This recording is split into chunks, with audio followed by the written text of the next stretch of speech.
Bien alors on vient d'assister à une manifestation d'habitants du quartier de la Morée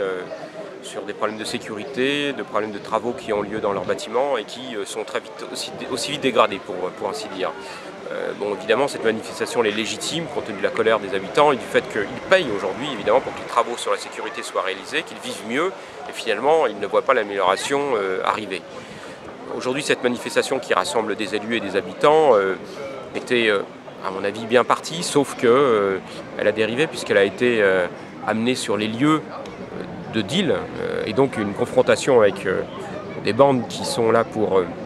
vendre et qui défendent un territoire bec et ongle. Et donc on a senti évidemment un affrontement, une tension extrêmement forte et là où franchement je trouve que la méthode n'est pas bonne, en tout cas cette dérive n'est pas souhaitable, c'est que les habitants qui sont là défendent leur lieu de vie, mais eux ils y vivent chaque jour et pas les élus. Et donc la difficulté évidemment c'est que dès demain,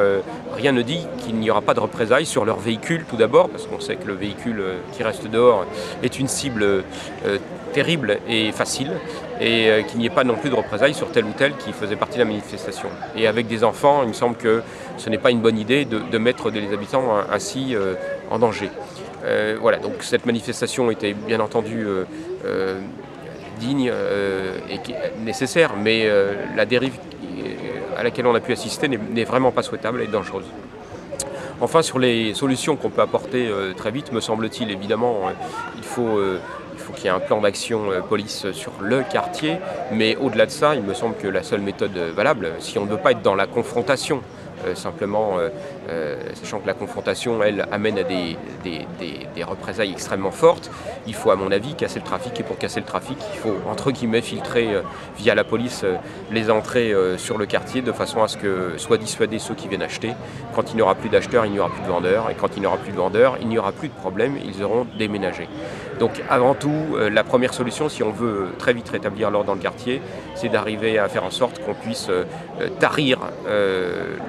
les clients. C'est avant tout la première chose à faire. Ensuite, évidemment, il faut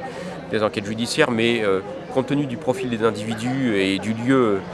très connu depuis très longtemps des forces de police, je ne doute pas qu'il y ait des enquêtes en cours et qu'elles aboutissent un jour ou l'autre. Le problème, évidemment, c'est qu'on sait qu'en matière de stupéfiants, les enquêtes peuvent être souvent très longues, ce qui n'est pas à la mesure du désarroi des habitants. Voilà.